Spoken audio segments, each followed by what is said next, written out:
안녕하세요. 안녕하세요. 지금 온라인에도 어, 스위스에서, 제주도에서, 또 인천에서, 대전에서 온라인에서 많이 들어와 계시네요.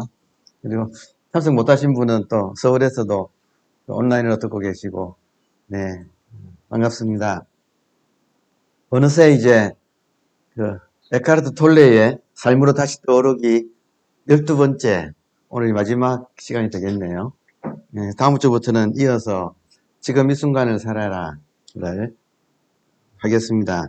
이 책은 그러니까 깨달음과 마음 치유에서 마음 치유에 좀 더 방점을 찍어서 한 거고, 지금 이 순간을 살아라는 아주 깨달음에 더 집중해서 한 책입니다. 그래서 순서가 그게 먼저 쓴 책이고 이건 그 뒤에 나온 책이지만, 그러나 또 공부는 또 뒤에서부터 다시 또 해들어가면 그 책은 이제 집중적으로 현재라고 하는 이 시간을 우리가 깨달아서 살아가는 방법론에 대해서 자세하게 나오기 때문에 의미가 또 있을 것 같습니다. 그래서 아무튼 계속 원래 아무튼 현재 지금 전 세계적으로 깨달음과 마음 치유를 이렇게 균형 잡게 또 친절하게, 그리고 또 정통성을 가지고 상당히 톨레가 본인이 깨닫고 난 이후에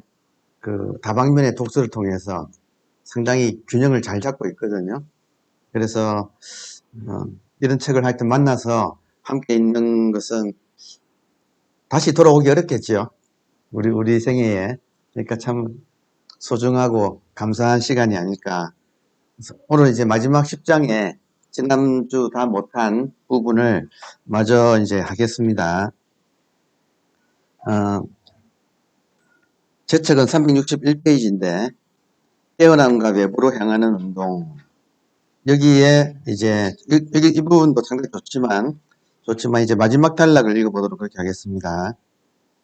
마지막 단락이 우리는 또한 행위에 대해서도 배우고 있다. 그 부분 있나요? 64페이지입니까? 예. 364페이지 중간쯤이네요. 우리는 또한 행위에 대해서도 배우고 있다. 행위는 필요하지만 우리의 외부 현실을 나타나게 하는 데에는 2차적인 요소에 지나지 않는다는 것을. 창조의 1차적인 요소는 의식이다. 이 말을 오늘 시작하면서 강조를 하고 싶어요. 창조의 1차적인 요소는 의식이다. 그리고 이 의식이 행위로 나오는 것이라서 순서를 이제 놓치면 안 된다. 그 이야기예요. 아무리 활동적이고 아무리 많이 노력해도 우리의 세상을 창조하는 것은 우리의 의식 상태이다. 자, 내부 차원에서 변화가 없으면 아무리 행동해도 차이가 일어나지 않는다. 단지 형태만 다른 똑같은 세상을 에고가 밖으로 투영된 또 하나의 세계를 몇 번씩 재창조하는 것으로 끝날 것이다. 그러니까 의식이 바뀌지 않으면 아무리 행동을 해도 그 수준에서 벗어나지 않는다는 거죠. 폼만 바뀌지 그 깊이나 이 차원에서 변화가 없다. 이 말을 저는 지금 굉장히 실감나게 들려요. 이 말이. 왜냐하면 제가 하여튼 여러분께 처음 듣는 분도 많이 계시니까 제가 저녁에 참선할 때 잠깐 소개를 했지만 누구를 만났느냐 하면 그 중동에서 세계 평화 종교인 대회가 있어서 각 종교를 대표하는 사람들이 모여가지고 지금 현재 러시아와 우크라이나 전쟁도 있고 여러 가지 환경 문제 해서 많은 이제 사회 문제가 있는데 세계적으로, 그래서 종교 지도자들이 어떻게 같이 협력해서 이걸 극복해 갈 것인가 하는 그런 회의를 했대요. 근데 거기에 참석한, 그래서 이제 그분이 거기 세계 종교회의에 참석했다가 잠깐 짬을 내서 어머니하고 함께 여기 지금 한국을 와서 그래서 참선을 하겠다고 온 거예요. 그래서 이제 와서 저랑 이제 금요일 날 대화를 했는데, 저녁을 먹으면서 대화를 했는데, 주제가 자연스럽게 이제 불교는 세계 평화를 어떻게 하면 우리가 이룩할 수 있는지 방안에 대해서 불교는 어떤 식으로 생각하느냐고 질문을 이제 그분이 이제 해서 대화가 그쪽으로 이제 흘렀어요. 그래서 그분들이 이야기를 들어보니까 열심히, 그러니까 세계 종교 지도자들이 모여서 열심히 뭔가 세계 평화를 위해서 이 행동도 하고 운동도 하고 이렇게 하자는 결의를 했는데, 이제 구체적인 방법이 문제잖아요. 그 방법에 대해서 이런저런 운동에 대해서 많이들 서로 의견 교환을 했다는 거예요. 근데 이제 불교에 대해서, 그러니까 우리 특히 선불교, 우리 같이 참선한 사람들은 이 문제에 대해서 어떻게 생각하느냐고, 그 중요한 문제지요, 그죠? 있을 수 있는 문제고, 뭐, 현실적인 또 문제이고. 그래서 대화를 하다 보니까 핵심이, 그러니까 우리 입장에서는, 우리처럼 참선한 사람들의 입장에서는 핵심이 뭐냐면, 사회를 변화시키려고 할 때, 이 세계에 평화를 가져오려고 할 때, 그 방법이 우리들은 철저하게 마음을 첫 번째로 놓고 생각을 하는구나 하는 걸 제가 대화 중에 느꼈어요. 이 말은 무슨 말이냐면, 그러니까 예를 들어서 대화 중에 푸틴 이야기가 나온 거예요. 그러면 여러분, 푸틴을 다 미워하지 않나요? 지금 사람들이. 그래서 어떻게 저 푸틴을 뭐 전쟁을 멈추게끔 정신 차리게 할 수 있을까? 뭐 이런 이야기가 나올 거 아니에요? 그러면 제가 그 대목에서 느꼈던 게, 아, 푸틴이 두 명이 있구나 하는 걸 느낀 거예요. 한 명의 푸틴은 러시아에 있고, 또 한 명의 푸틴은 우리 마음에 있는 거예요. 그래서 각자 마음에 있는 푸틴을, 이거를 스스로가 다스리지 않는 한은 외부의 푸틴은 다스릴 수가 없다는, 저는 그 직감적으로 그 대화 중에 이걸 느끼겠더라고요. 그리고 제가 왜 이런 생각이 먼저 들까 하고 스스로를 돌아보니까, 육조 단경이, 가만히 보니까 육조 단경이 철저하게, 육조 단경의 내용이 철저하게 자기 마음에서 모든 것이 시작한다고 보는 거예요. 그래서 그 사홍서원 같으면, 불교의 사홍서원은 법회가 끝날 때마다 사홍서원을 외우고 끝나잖아요. 그러니까 번뇌가 끝이 없으니까 다 없애고, 그 전에 중생이 가가 없는데, 중생이 끝이 없는데 모두 다 건지겠습니다. 번뇌가 끝이 없는데 모두 끊겠습니다. 법문이 또 끝이 없는데 모두 다 배우겠습니다. 불도, 예, 부처님의 길, 불도가 또 위가 없는데 이걸 다 이루겠습니다. 그런 사홍서원을 하잖아요. 네 가지 큰 서원. 근데 이거를 육조예능 스님 같은 경우는 중생이 어디 있느냐 할 때 밖에 있다고 보지 않는 거예요. 그래서 육조 스님은 그 앞에다가 자심, 중생, 서원도, 자심, 내 마음에 있는 중생을 모두 다 건지겠습니다.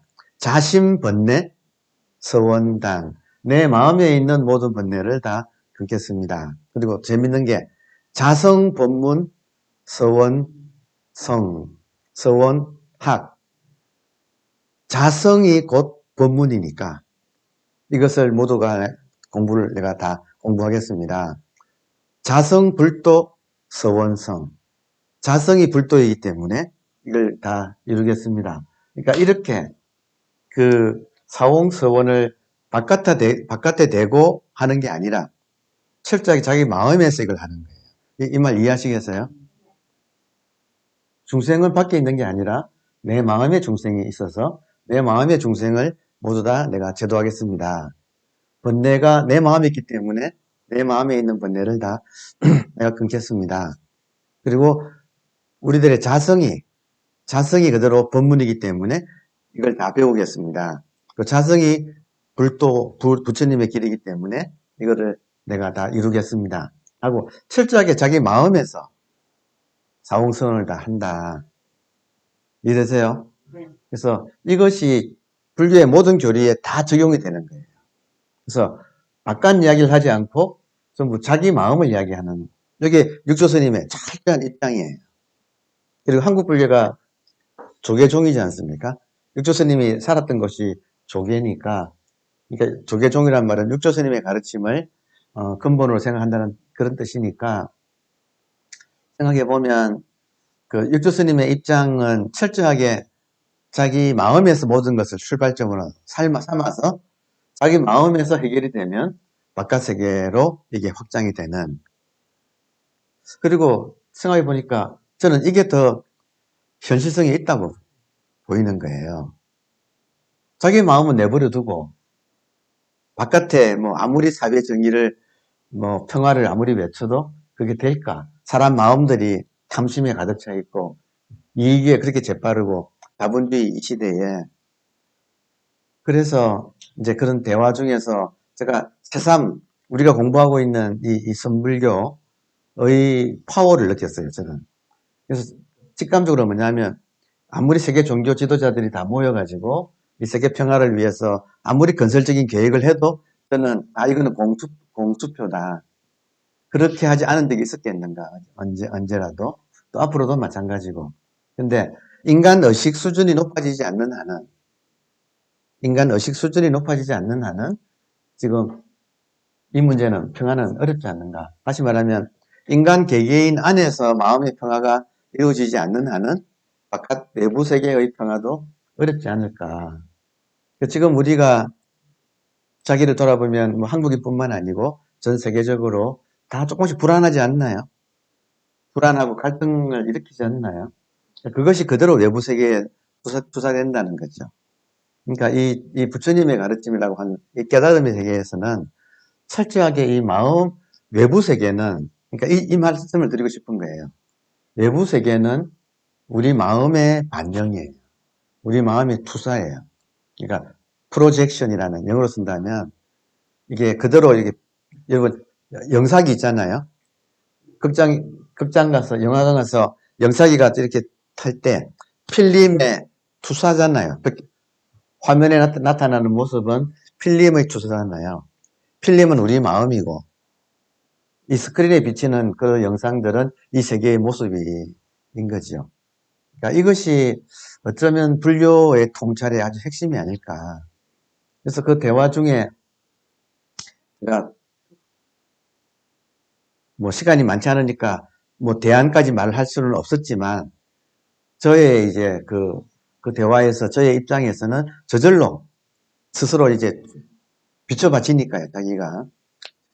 철저하게 우리들은 마음에서 시작을 하는구나, 모든 일을. 그래서 내 마음의 부틴을, 여러분 마음 안에 부틴 없나요? 고집 피우고 완강하고 자기 이익을 위하여 뭐 관철하려고 하고 하는 그런 마음이 있잖아요. 그러니까 그것이 안에서 해결되지 않는 한은 밖에는 푸틴이 아니라도 언제든지 그런 독재자들은 계속 나타나게 되어 있다 이거죠. 그래서 세계 평화는 한 인간의 마음의 평화가 이루어질 때 그때부터 시작되는 거지. 한 사람도 지금 그런 마음의 평화가 없는 사람들의 이 지구상의 세계라면 평화가 있을 수가 없는 거죠. 그래서 하여튼 저는 나부터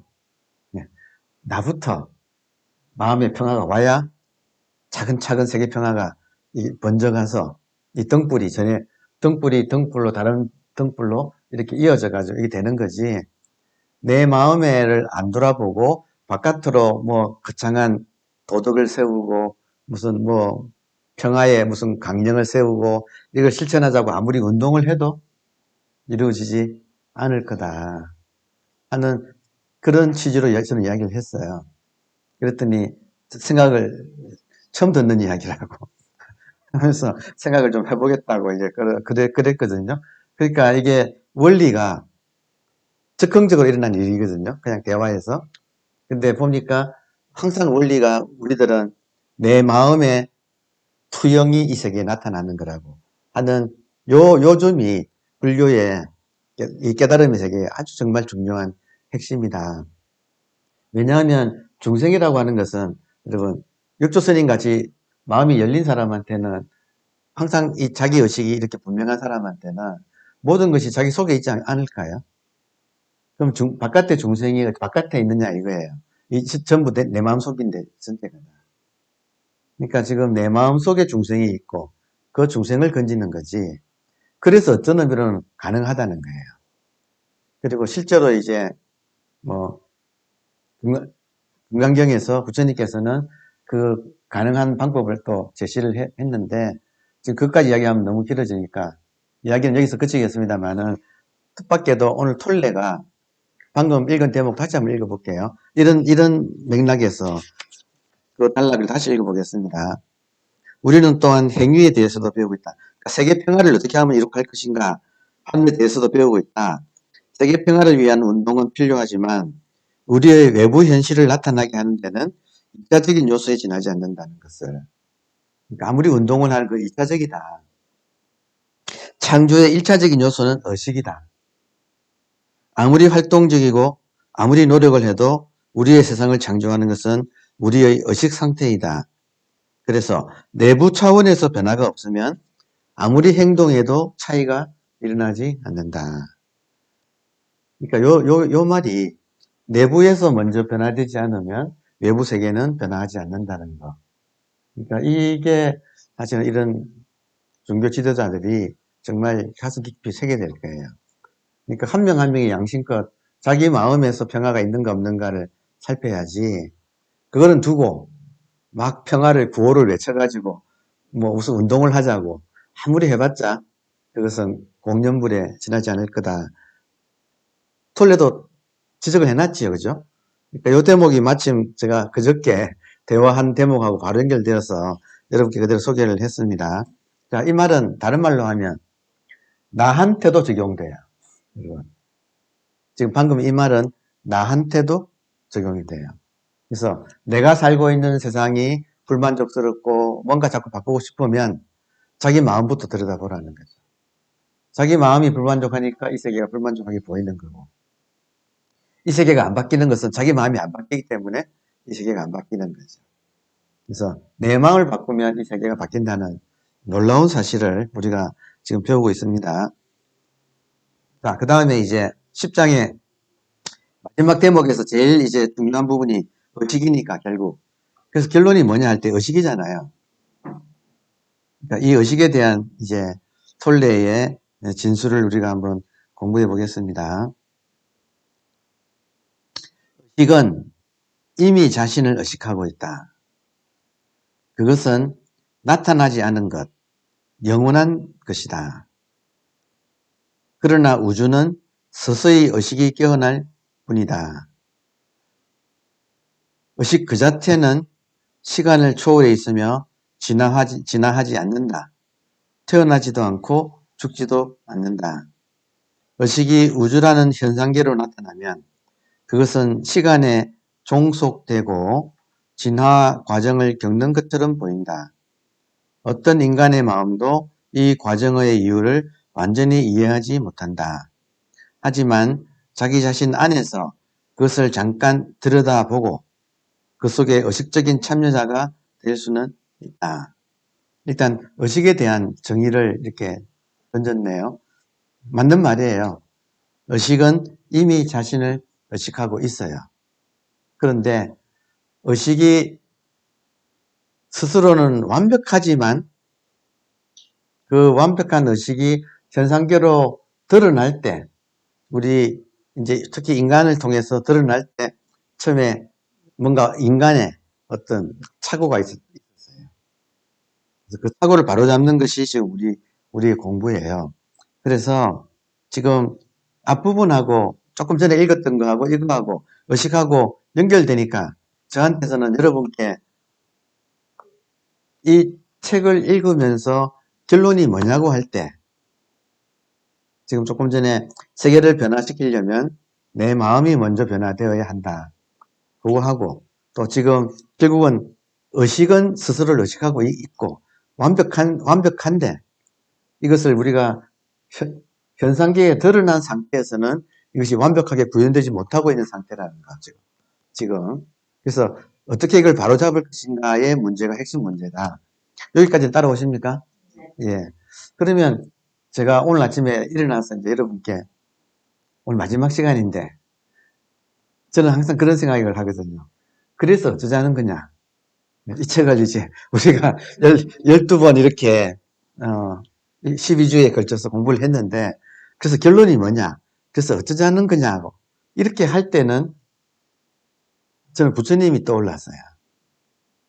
그래서 톨레의 가르침하고 부처님의 가르침이 같이 떠올랐는데 저한테는 톨레의 가르침을 통해서 부처님의 가르침이 한 번 더 정말 중요하다는, 그러니까 톨레를 통해서 저는 붓다의 가르침이 정말 중요하다는 걸 저는 느낀 거예요.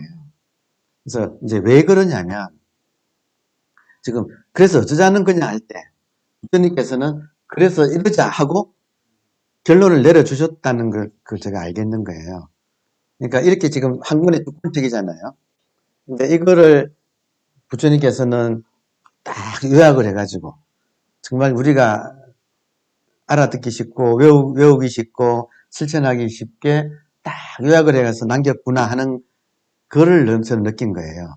그래서 이 톨레의 책은 부처님이 가르친 그 불교의 에센스를 해설한 거라는 느낌이 드는 거예요. 그래서 결론이 뭐냐면 여러분 무명에 대한 부처님의 가르침도 무명에서 고통이 난다는 사실을 가르친 것이고, 그러니까 제가 뭐 기회 있을 때마다 말씀을 드리지만 부처님이 깨닫고 그 자리에서 벌떡 일어나지 않았다 이거예요. 깨닫고 벌떡 일어나지 않았다.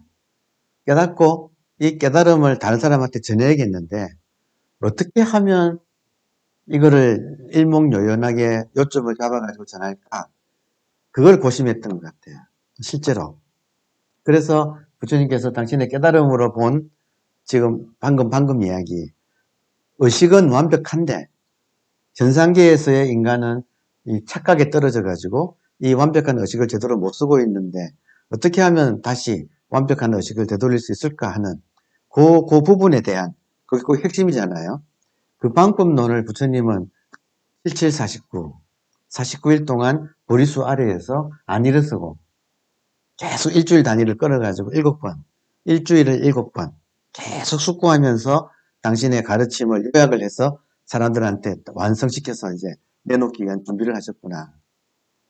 그래서 지금 톨레의 가르침이나 부처님의 가르침이 완전히 일맥상통한데 이 책이 지금 10장으로 되어 있고 이렇게 방대한데 내용은 너무 좋은데 요점 정리가 하려면 좀 어려워요. 이해되세요? 끝나고 요점 정리를 하려니까 좀 어려워. 12연기라고 하는 부처님이 무명에서 고통이 일어나고 무명을 해결함으로써 고통을 해결하는 이 원리를 12연기로 압축해서 설명한 것이 그것이 정말 인류 지혜의 정수가 아닌가. 그래서 이것도 12연기에 대한 해설이라고 보여요. 저는 그래서 저보고 압축하라 그러면 12연기에다가 톨레의 해설을 조목조목 요약을 해가지고 붙이면 완벽하지 않을까 하는 그런 생각이 들어요. 그래서 12연기에서 제일 중요한 게 뭐냐면 여러분 12연기에서 제일 중요한 그 대목이 무명, 행, 식, 명색이에요. 식에서 명색 나오는 부분이 제일 중요해요. 식이라는 것은 우리 마음, 오염된 마음이거든요. 오염된 마음에서 명색은 오염된 세계가 나타나는 거예요. 그러니까 이 세계는 있는 그대로인데 우리들은 있는 그대로의 세계를 지금 대하지 못하는 거예요. 왜냐? 우리 마음이 오염돼 있어서. 그러니까 우리 마음이 오염돼 있어서 이 세계가 있는 그대로의 세계가 아니라 명색, 이름 붙여진 물질 세계가 지금 그러니까 명은 이름 붙여진 색은 물질이잖아요. 그러니까 이 세계가 조목조목 사물사물마다 분별되고 분리되고 거기에 이름이 붙음으로써, 이름이 붙는다 이 말은 고정관념이 붙는다는 뜻이에요. 그러니까 우리가 이 세계를 대하기 전에 이미 우리는 고정관념을 가지고 이 세계를 대하게 되어 있다. 왜냐? 마음이 오염되어 있어서. 그래서 지금 평화롭지 않은 세계라 이러면 우리 마음이 평화롭지 않기 때문에 그 세계가 그대로 투영된 거다. 이렇게 얘기할 수가 있는 거예요. 그래서 참 12연계는 대단히 깊은 통찰을 가지고 있어요. 근데 그 12연계의 첫째가 무명이잖아요. 첫째가 무명이잖아요. 그러니까 여기 지금 이 대목 폴레가 의식을 말하는 것은 의식을 불교적으로 말하면 명이에요. 명. 의식이 무엇인가? 명이에요. 무명은 무의식이라는 뜻이에요. 그러니까 부처님이 가르치면 첫 번째, 제일 먼저 부처님이 말하는 게 무명인데, 무명의 내용은 폴레식으로 말하는 게 우리가 이해하기 좋아요. 무명은 무의식이다. 그러니까 무의식은 뭐냐? 나의 마음과 또 외부에서 일어나는 것에 대해서 정확하게 있는 그대로 의식을 하지 못하고 있다는 사실. 지금 무의식 상태로 우리가 살고 있다는 거. 여기서 출발점이 있는 거예요. 그럼 우리가 지금 이 세계를 있는 그대로 보지 못하고 무의식, 의식까지 못하고 있는 상태. 이제 거기서 문제가 발생되는 게 행은 이제 지난 시간 여러분께 드린 용어를 가지고 말을 한다면, 그러니까 행은 미혹이거든요. 무명에서 미혹이 일어나는데, 이걸 지난 시간 말씀드린 용어를 한다면, 우리가 무명이기 때문에, 의식하지 못하기 때문에 이런 현상에서 나타나는 이런 사물들에 대해서 우리 마음을 뺏긴다는 거예요. 그러니까 정확하게 무의식의 핵심은, 그러니까 무명이잖아요.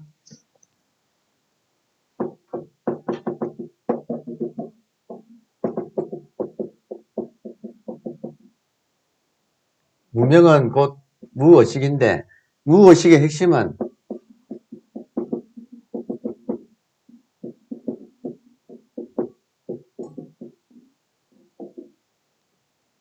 이거죠. 내가 의식임을 모르는 거죠. 무의식 내용의 핵심은 내가 누구냐에서 내가 의식임을 모르는 것이 무의식이된 거죠. 무의식 상태다. 여러분 실감 나요? 여러분이 의식인 줄 아세요? 안다 그러면 제가 바로 꺼내봐 할 거예요. 그러니까 지금 내가 의식인데 내가 의식임을 모르고 있는 것이 우리들의 지금 현재 상태다. 이걸 인정하지 않으면 한 발짝도 못 나간다 이게. 그러니까 내가 지금 무명 상태다는 거예요. 내가 무명이다 이 말은 내가 의식임을 지금 놓치고 있는 상태. 근데 우리들은 지금 완전히 모르지는 않아요. 알긴 아는데 아는데 또 속아버려. 그러니까 무의식이 가끔 의식은 해. 지금 많이 웃으시네. 그러니까 우리가 지금 이 공부를 하면서 이제는 어느 정도 쌓여가면서 내가 의식임을 의식할 때도 있어요. 근데 또 깜빡 또 놓쳐가지고 또 무지 상태 또 빠져. 의식으로 의식했다가 또 무지로 갔다가. 근데 그 비율이 의식이 50%를 넘느냐의 문제예요. 지금 50% 내가 깨어있는 동안에 내가 의식임을 자각하는 시간이 50% 되느냐 할 때 어렵죠. 50%는 굉장히 높은 숫자예요. 대개 1, 2% 금방방 놓치고 다시 현상계로 빨려 들어가 버리잖아요. 그렇죠, 그죠? 그래서 지금 무의식의 내용은 내가 의식임을 모르는 거예요. 내가 의식임을 모르면 나는 즉 에고 상태로 살죠. 오케이? 문제는 이거죠. 내가 의식이 깨어있는 상태로 사느냐, 아니면 의식이 잠들어 있는 에고 상태로 사느냐의 문제잖아요. 그러면 에고 상태로 살면 틀림없이 미혹이 일어나는 거예요. 미혹. 길을 잃는다. 집을 나간다는 뜻이에요. 밑자가. 길을 나간다. 집을 나간다. 그리고 혹은 홀려서, 뺏겨서, 마음을 뺏겨서 집을 나간다. 집은 본질인데 나가는 곳이 어딘가? 현상계로 나가는 거죠.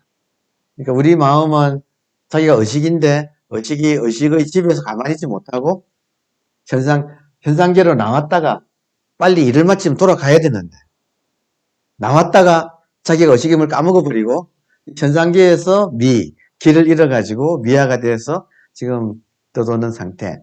그러니까 자꾸 우리는 현상계에 우리 마음을 뺏기는 거예요. 그게 지금 행이다 이렇게 표현을 한 거예요. 그러니까 무명, 12연기가 무명에서 행이 반복되어 일어난다. 그래서 식이 만들어진다 이러잖아요. 그러니까 식은 이제 왜곡된 마음이죠. 잘못된 정보들이 고정관념의 축적이라 할 수 있어요. 식은 다른 말로 하면 고정관념의 축적. 사람들마다 민감하게 그런 다 명색. 그 사람의 식이 고정관념이 생기니까 틀림없이 외부세계가 그냥 외부세계가 아니고 이름 붙여진 외부세계. 이름 붙여진 물건들, 사물들, 사람들. 이름이 딱 붙여져 가지고 관념이 딱 붙어 있는 상태. 그러니까 무명행식 명색을 내가 볼 줄 아느냐 모르느냐 이것이 실력이에요. 마음공부의 실력. 마음공부의 실력은 자기한테서 지금 내가 무명 상태인가를 알아볼 줄 아는가. 그리고 미혹이 일어나고 있다는 사실. 다시 말하면 마음이 뺏긴다는 사실. 무엇만 보면 자기도 모르게 마음을 뺏기면 여러분 저 같은 경우는 눈길이 뺏기대요. 자꾸 눈이 가. 그리고 눈길을 뺏기면 안 보일 때는 생각이 자꾸 또 나. 그리고 생각은 그냥 생각만 일어나지 않고 감정을 또 불러일으키고. 그러니까 지금 마음 뺏기면 자동적으로 이런 일들이 생기잖아요. 그러니까 내가 지금 그런 일이 나한테서 일어나고 있다는 사실을 스스로 인식할 수 있는가 없는가 요게 지금 관건이라서 요즘 여러분께 제가 드리는 말씀을 여기서 다시 한번 하면 마음 공부하는 사람들은 아침에 눈 뜰 때가 제일 중요해요. 아침에 눈 뜰 때 아무것도 없다가 매일매일 점검해야 돼요, 사실은. 아무것도 없다가 의식이 제일 먼저 돌아오지 않나요? 의식이 싹 제일 먼저 눈을 감은 상태, 침대에 누워있는 상태에서 제일 먼저 아무것도 없다가 의식이 싹 돌아오는데 그때 우리가 의식이 깨어나면서 이 모든 것을 관찰할 수 있어요. 그러니까 마음 공부한 사람은 관찰을 해야 되는 거죠.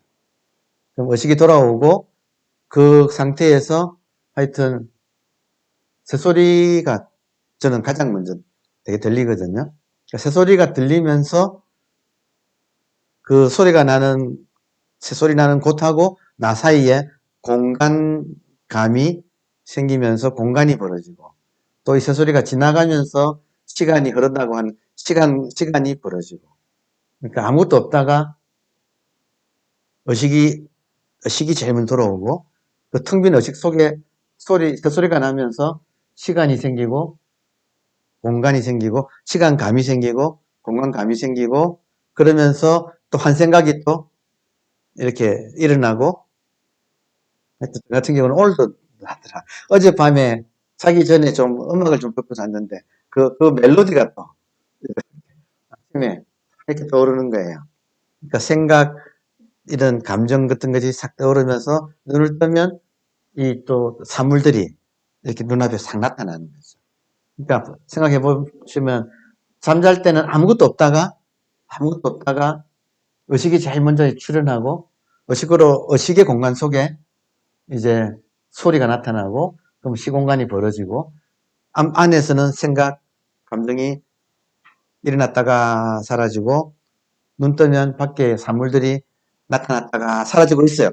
그러니까 그것이 매일 아침마다 점검을 하면 그것이 조금씩 이어지면 텅 빈 여기에 의식이 있고, 그리고 그 안에 지금 시간 공간이 벌어지고 삼란만상이 이렇게 나타났다 사라지는 생멸하는 재행무상도 보게 되고, 재행무상, 모든 현상은 무상하다, 생멸한다.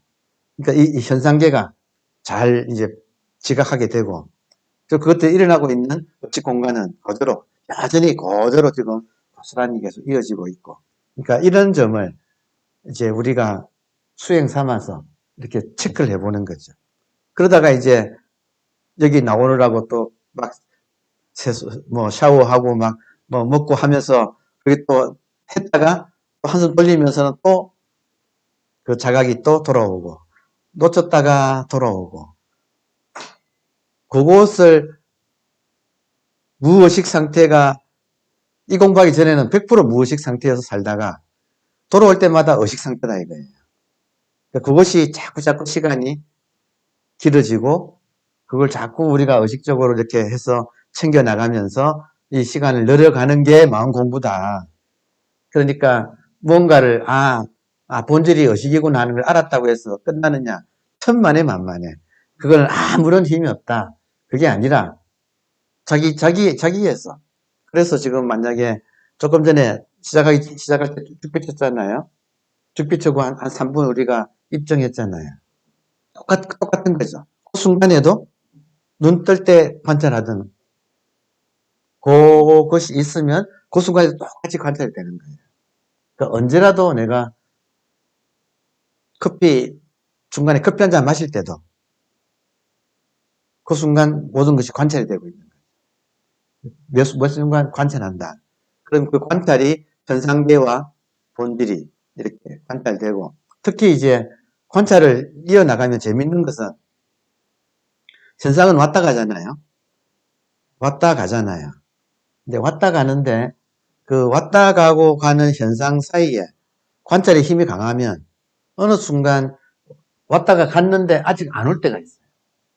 이 말 이해되세요? 한 생각이 왔다가 가는데 계속 관찰을 하고 있으면 다음 생각은 안 일어날 때가 있어. 그거를 우리 또 선불계에서는 간이라고 부르거든요. 간. 사이간자. 사이. 생각과 생각의 사이. 그 생각과 생각의 사이가 인터벌이 있잖아요. 그 간이 이 관찰하는 사람한테는 간의 시간이 자꾸 늘어나요. 생각이 일어났는데 아직 안 일어나는 거고. 그때는 뭐만 남아요? 깨어있는 의식만 남아있잖아요. 그러니까 그 시간이 늘어난다. 그리고 진정한 의미에서는 그게 진짜 화두거든요. 그게 진짜 화두거든요. 그러니까 화두 드는 사람한테는 그 순간이 정말 중요한 거예요. 그러니까 하여튼 그런 식으로 이 간에 대한 안목이 자꾸 생긴다. 그러면 왜 그 많은 그 단어 중에서 간자가 붙은 단어는 인간, 시간, 공간, 삼간이라고 해서 세 개밖에 없거든요. 여기 사실은 삼보거든요. 우주의 삼보. 다시 말하면 의식이 드러나는 매체가 시간, 공간, 인간이에요. 그러니까 이 간의 시간이, 이 간의 공간이 곧 순수한 의식의 세계, 본질의 세계가 드러나는. 그러니까 지금 톨레가 말하는 우리 인간의 사명은 이 순수 의식이 나를 통해서 이 땅으로 흘러나오는 매체가 되는 것이 인간의 소명이라는 이야기를 하고 있잖아요. 그렇죠? 그때 순수 의식이 이 세상에 나오는 그 타이밍을 간이라고 부른다. 그래서 이 간은 도라고 불러요. 그 도교에서는. 도라는 말은 이 간을 말해요. 그러니까 도는 노자 같은 거 보면 도를 말할 때 가장 쉬운 비유가, 여러분 지금 이 오피스텔 공간 있죠. 요 천정이 있고 벽이 있고 바닥이 있고 지금 창문이 있고 이렇잖아. 건물이 있잖아요. 여러분 건물의 용도가 이 벽 자체에 있어요? 아니면 이 콘크리트로 만들어 놓은 이 공간에 있어요. 공간에 있잖아요. 그걸 도라고 한다 그랬거든요. 노자가 도덕경에서, 그러니까 건물의 효용이 어디에 있는가? 벽과 지붕이 아니라 벽과 지붕이 만들어내는 그 텅 빈 공간, 그게 본질이다 이거예요. 거기에 건축의 목적이 있다. 또 그릇의 용도가 어디에 있는가? 그릇의 용도도 그릇이라는 물질 자체가 중요한 게 아니라 그 그릇이 이렇게 움푹 파여가지고 만들어지는 그 모든 걸 담을 수 있는 공간. 거기에 그건 텅 비어 있기 때문에 모든 것을 담을 수 있고 왔다 갔다 하는 무대가 되어줄 수 있는, 존재가 성립할 수 있는 근거가 되는 거. 지금 우리가 말하는 거 똑같지요? 선도 그 말이잖아요. 선이란 말이나 지금 간이란 말이나, 그러니까 지금 여기에 대한 안목이 자꾸 생기는 거예요. 그래서 일상에서 특히 이 간이 중요한 것은 대화가 멈출 때, 두 사람 사이, 세 사람에서 만나서 대화를 하다가 대화가 멈출 때가 간이에요. 그래서 대화의 목적은 간이다. 이런 말까지 하는 거예요. 왜냐하면 여기 대화의 목적은 대화가 멈출 때 드러나는 본질을 공유하는 거. 이해되세요? 그러니까 일반적인 대화는, 일반인들의 대화는 소리가 목적이죠. 말이 목적이죠. 근데 공부인끼리의 대화는 그 말이 목적이 아니라 말하다가 한번 말이 뚝 끊겼을 때 완전하게 자각되는 이 사이의 뭐라고 해야 되죠? 지금 무슨 말인지 아시겠죠? 그러니까 거기에 방점이 있어서 이걸 아는 사람은 모든 미학이, 아름다움이라는 것은 여기 일로 쏠리는 거예요. 그래서 서양 예술은 바로크 시대가 있었거든요. 바로크는 뭐냐, 여러분, 괜히 법관들이 막 곱슬 가발 쓰는 거 아세요? 법관들이 막 화려하게 보이기 위해서 금발에 가발을 쓰고 남자들이 하고, 그냥 옷도 그냥 옷이 아니라 레이스로 콱 화려하게 막 치장하고. 바로크라는 말은 뭐냐면 원래는 이지러진 진주란 뜻이에요. 진주가 찌그러진 진주. 그러니까 미가 왜곡된 모습이에요. 그래서 바로크의 정의가, 미술사에서는 바로크 미술은 꽉 채우는 거, 화면을 화려한 걸로 꽉 채우는 거, 그걸 바로크 미술이라고 하는데, 그 바로크 미술이 왜 나왔느냐 하면 빈 공간에 대한 공포를 극복하기 위해서 모든 걸 채워야 성미가 차는 그 인간 심리 상태를 말하는 거예요. 한때 바로크 예술이 있었어요. 바로크 예술이, 제가 이 말을 왜 하고 있는지 모르겠지만, 바로크 예술이 왜 나왔느냐 하면, 가톨릭 국가에서 헤게모니를 쥐고 있다가, 프로테스탄트가 등장하면서, 프로테스탄트는 기독교 개혁 운동이지만, 아래에는 권력 투쟁이었어요. 그러니까 구세력에 대한 신세력의 도전이었거든요. 그래서 그 개혁운동이 나와가지고 기존의 권위에 대해서 도전해 오니까, 그게 대해서 여러분 닭이나 이런 거 싸울 때 보면 막 없는 기태를 막 세우잖아요. 그 바로크 예술은 개신교 도전 세력에 대한 이 구가톨릭 세력이 자기를 화려하게 꾸며가지고 누르려고 하는 그 심리의 발로예요. 근데 그게 이제, 그러니까 반드시 가톨릭 국가에서만 나왔어요. 그 바로크 예술은. 프로테스탄트 세력은 아주 예술을 단정하게 만들고, 이쪽에는 화려하게 만들어가지고, 그걸 대항하려고 하는, 안에서는 무너지고 있는데, 그걸 겉으로는 표시내지 않으려고 하는 그 심리였거든요. 그래서 빈 공간에 대한 두려움이 바로크 예술이에요. 거기에 비해서, 제가 이 말을 왜 하느냐 하면, 여러분, 동양 예술은 여백의 미를 강조하잖아요. 이해되세요? 동양예술은 도교와 선불교의 영향을 받아서 드러난 것이 아름다운 게 아니라 드러나지 않은 것. 그러니까 붓질은 드러난 형상을 통해서 숨어있는 본질을 드러내려고 최소한의 붓질을 하는 그런 식의 사고방식. 이해되세요? 그러니까 이 간, 사이라는 거. 이 간이란 말이 여백이거든요. 그래서 모든 우리의 공부가 예술로 일상에서 드러날 때는 이런 식의 태도와 이런 식의 예술과 이런 식의 미의식과 단순 소박하고 실용적인 용도만 가졌는데 말할 수 없는 가장 아름다움이 그쪽에 있는 장식이 없는데 가장 아름다운 거. 그런 게 이제 이도다완이라고 해서 찻사발이 중국에서 만들어진 천목 다완들은 화려하거든요. 그게 조선에서 만들어진 막사발은 아무런 그런 꾸밈이 없어. 근데 이런 개념을 아는 사람 눈에는 화려한 것이 질려버리고 아무런 꾸밈이 없는 조선 막사발이, 왜냐하면 그 만든 사람들이 꾸밈이 없었으니까, 마음의 반영이니까. 근데 거기서 가치를 알아보고 지금은 일본 국보가 되어 있잖아요. 이도다완이라고 해서 조선의 막사발이 최고로 꼽히는, 왜냐? 무심을 드러내기 때문에. 그러니까 지금 우리가 공부하는 이런 모습들이 결국에는 우리 공부가 일상에 반영이 돼야 되는데, 일상이 반영이 될 때는 우리가 지금 살고 있는, 여러분, 이 방도 아무것도 없지 않나요? 이 방도 아무것도 없어요. 아무것도 없는데, 근데 어떤 한 분이, 회원 한 분이, 얘 황틸나무대요, 얘가, 이름이.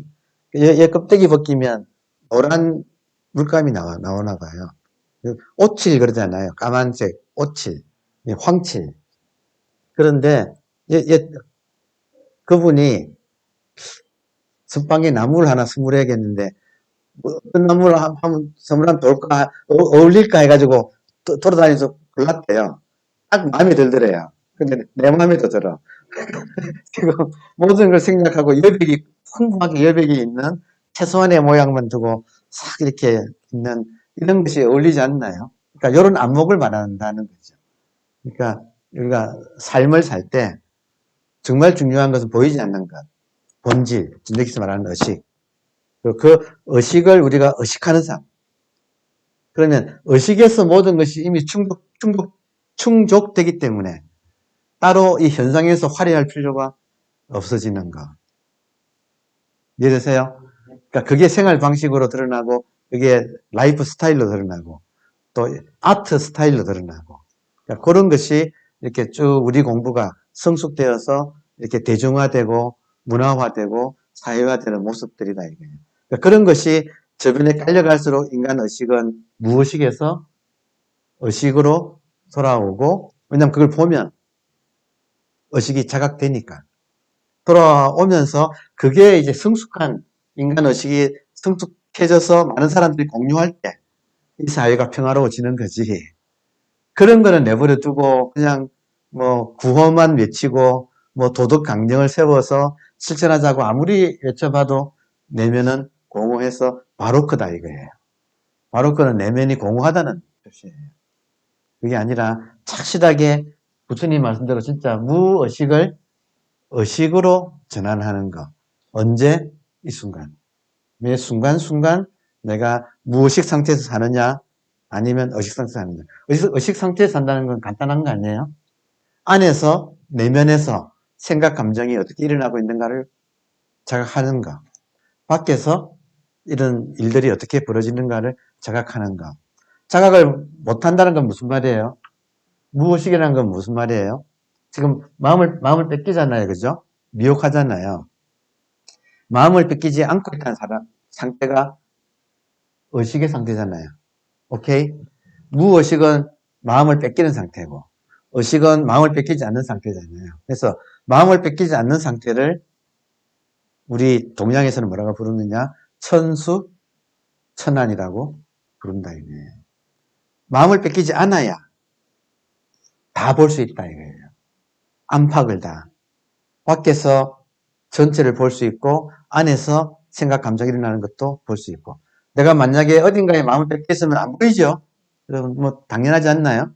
지금 여러분 집에서 가스 안 잠그고 오신 거 생각하시면 제 강의 귀에 안 들어올 거예요.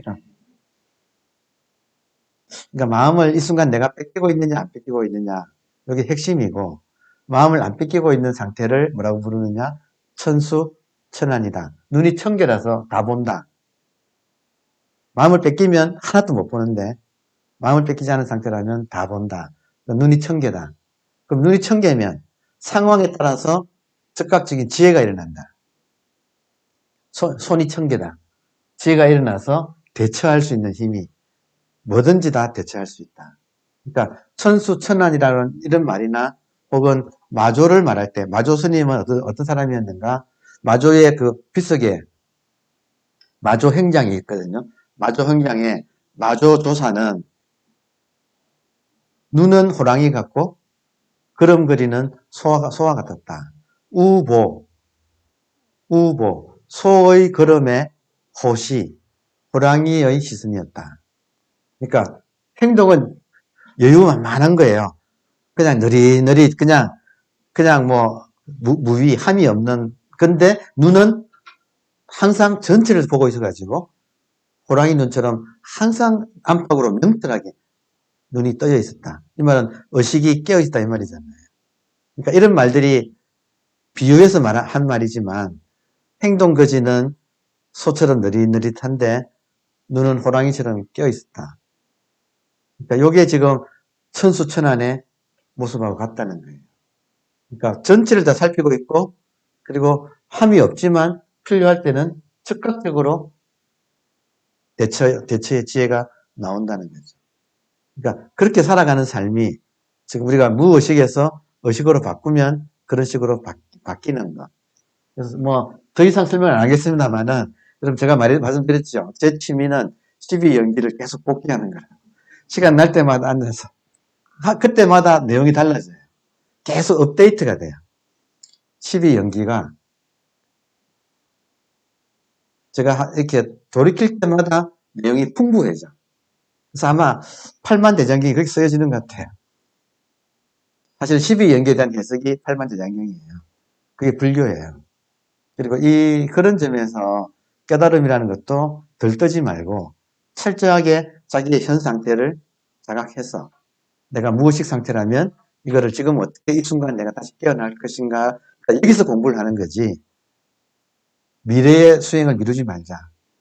항상 지금 이 순간 내가 무의식이냐 의식이냐 이것밖에 없다는 거죠.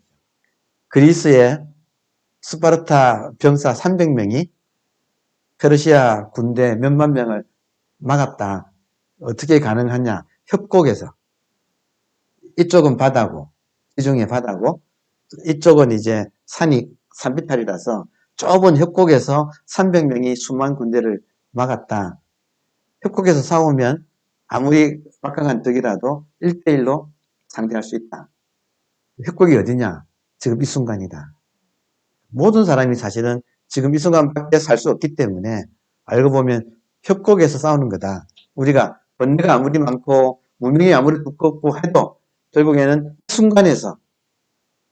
이 순간 내가 깨어있느냐 깨어있지 못하느냐로 판명나기 때문에 항상 전투는 현재에서만 일어나기 때문에 자각하는 것밖에 없다. 그러고 보니까 오직 이 순간을 살아라 그 말이네.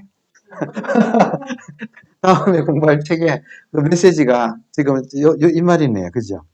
그래서 아무튼 자, 의식으로 돌아와서 의식을 다시 읽어보겠습니다. 의식은 이미 자신을 의식하고 있다. 그것은 나타나지 않은 것, 영원한 것이다. 숨어 있어요. 그러나 우주는 서서히 의식이 깨어날 뿐이다.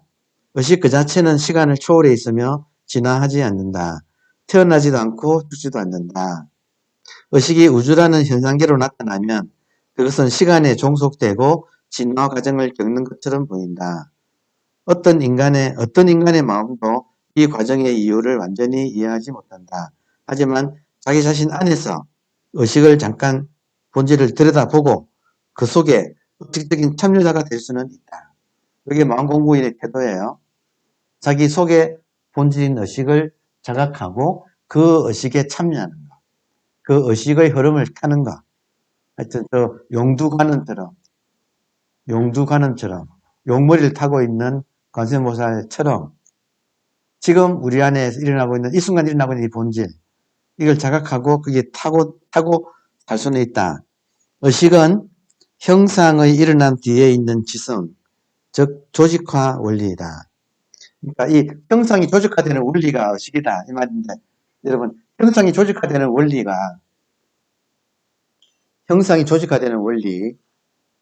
현재까지 인류가 두 가지를 주장하고 있어요. 형상이 조직화되는 원리. 이 말은 뭐냐면 본질이 현상으로 나타나는 원리. 하나는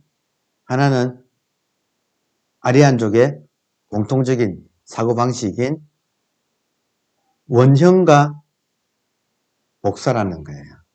본질은 원형이고 그리고 현상은 원형의 복사라는 관념이에요. 그래서 본질에 비해서 현상은 질이 떨어진다는 뜻이에요. 이거를 유출론이라고도 하고 복사론이라고 하고 뭐 여러 가지 표현을 근데 내용은 다 같아요. 그러니까 본질이 현상으로 드러나는 원리를 원본과 복사본의 원리로 이해하는 것이 아주 오래된 아리안족의 기본적인 세계관이에요. 이건 그리스, 인도 다 같아요. 그러니까 유출설, 원형이 현상으로 유출되어 나온다. 그러면 유출되어 나올 때 복사가 되기 때문에 복사본은 원본에 비해서 질이 떨어진다. 이게 기본적인 고대 인류의 기본적인 본질이 현상으로 드러나는 조직화 원리였어요. 근데 이거를 뒤집은 사람이 붓다였어요. 붓다는 어떻게 보느냐 하면 본질의 복사본이 현상이 아니라 본질이 그대로 드러난 것이라는 거예요, 현상은. 그러니까 이걸 연기라고 해요, 연기. 그러니까 이거를 원본과 복사냐 아니면 연기냐. 불교는 연기예요. 그래서 연기가 일종의 혁명이었어요. 왜냐하면 모든 사람이 신은 완벽하고 우리들은 복사본이기 때문에 오염되었다. 그래서 이 오염된 인간의 오염된 부분을 정화시켜야만이 구원이라고 생각을 한 거예요. 그게 이제 기존의 방식이라면 붓다의 깨달음은 현상계는 오염이 아니고 이 본질이 드러나면서 현상계는 상대적으로 벌어질 수밖에 없다는 거예요. 그래서 있는 그대로 본질이 드러난 것, 색적시공, 공적시색의 연기. 이게 불교의 기본 관념인데 연기가 왜 무서운 거냐면 이 조직화 원리를 바로 잡았기 때문에 이게 무서운 거예요. 안 그러면 그렇지 않으면 모든 현상계의 존재는 본질에 대해서 구원을 갈구할 수밖에 없어요. 그래서 그 본질의 힘에 호소를 해가지고 기도하고 호소해서 구원을 받아야 되는 그런 식으로 우리의 구원을 설명을 했는데 비해서 지금 붓다는 그게 아니라 이미 본질인 거예요. 어떤 식으로 본질인가?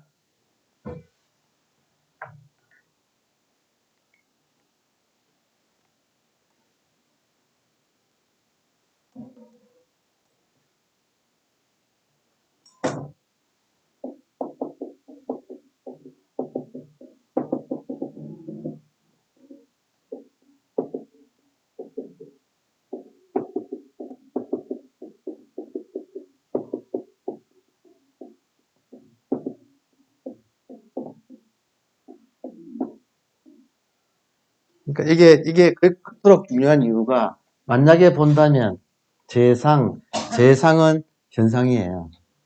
모든 모양 가진 현상들을 만약에 본다면 그것이 비상, 모양 없는 것이 드러난 것이라는 사실을.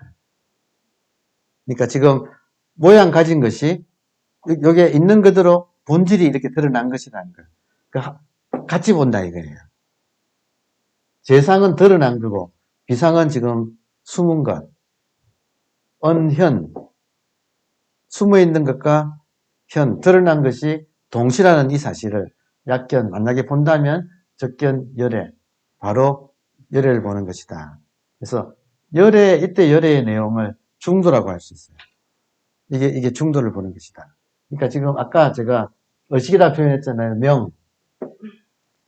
명을 제가 오늘 아침에 여러분한테 이야기를 하면서 명을 어떻게 정의할까? 무명을 명으로 바꿔야 되잖아요. 우리 공부의 핵심은 무의식을 의식 상태로 바꾸는 거다. 그러면 의식 상태가 뭐냐? 정의를 딱 한다면 명이란 무엇인가? 명은 중도, 다른 말로 분리, 다른 말로 연기. 이 지금 조직화 원리인 거예요. 본질과 현상의 조직화 원리, 중도, 다른 말로 분리, 다른 말로 연기. 영어로 한다면 중도는 미들웨이라고 번역하더라고요. 미들웨이. 조금 하여튼 애매하지만 어쨌든. 그리고 분리는 non duality. 이중성이 아닌 거. 분리. 본질과 현상이 지금 창조와 피조라고 본다면 이거는 둘로 나뉜 거예요. 이원화된 거예요. 창조와 피조, 원형과 복사, 그리고 원래 셈에서 흘러나온 것, 유출된 것. 이런 식으로 보는 것은 이원화된 거예요. 근데 지금 불교의 깨달음은 그게 아니라 그놈이야. 조금 더 차이가 없는 거예요. 본질하고 현상이. 그래서 이걸 중도다, 분리다, 연기다. 그러니까 본질이 없으면 현상이 없고 현상 없으면 또 본질도 없어. 다시 말하면 피조물이 없으면 창조주도 없어. 근데 저쪽에서는 아리안족의 사상에서는 피조물이 없어도 창조주는 까딱도 없는 거예요. 근데 그게 아니다는 거예요. 이게 완전히 연동되어서 같다. 우주의 원리가 그럴 뿐이다. 그래서 약견, 만약에 본다면 재상, 모든 모양을 가진 현상이 비상, 본질이 드러난 것이라는 걸. 비상은 물이고 재상은 파도고 모든 파도는 물이 움직이는 것이라는 사실을 만약에 본다면 중도를 볼 것이다. 모든 것이 이 순간에도 이 보드마커가 모양을 가진 보드마커로서는 현상이지만 재료가 뭐냐, 재료. 모든 것의 재료는 동일하게 의식이라는 거예요. 그래서 지금 현실이 꿈과 같다는 거예요. 그래서 이런 이제 중도의 깨달음에 가서 우리가 안착하는 게 명이다, 명. 그게 의식이라는 것의 진정한 뜻이다. 이렇게 되면 우리가 톨레를 공부하면서 톨레보다 더 깊어지지 않나요? 톨레는 지금 의식과 이 지금 물질과의 관계까지는 설명 안 했잖아요. 근데 우리 선불교에서는 이건 대승불교의 기본적인 틀이에요. 그래서 항상 이렇게 똑 떨어져서 명이라는 것은 중도, 불이, 연기, 이건 내용은 본질과 현상이 이 순간에도 동시에 서로 호환하면서 있다. 이 말도 이해되세요? 호환하면서 같이 있다. 그 상징이 반달이다. 드러난 반달과 숨어있는 반달이 만나서 온전한 하나의 달을 이루는 것과 같다. 그러니까 이렇게 이제 설명을 했습니다. 조직화 원리만 설명하니까 이게 벌써, 그러니까 조직화 원리를 톨레는 지금 서양인이니까 조직화 원리라고 이렇게 했는데 우리한테는 바로 제가 또 뭐라고 했냐면 저는 여기다 밑줄 꺼놓고 연기하고 적어놨어요. 그러니까 조직화 원리가 뭐냐, 연기다 이거예요. 그래서 시간이 벌써 지나가지고 진도를 좀 못 나가겠네. 예, 10분간 휴식하고, 예. 의식이 제일 중요한 말이에요. 지금 우리가 읽고 있는 이 부분이 결론이에요. 이 책 전체에. 그러니까 10분간 휴식한 뒤에 나머지 보겠습니다. 감사합니다.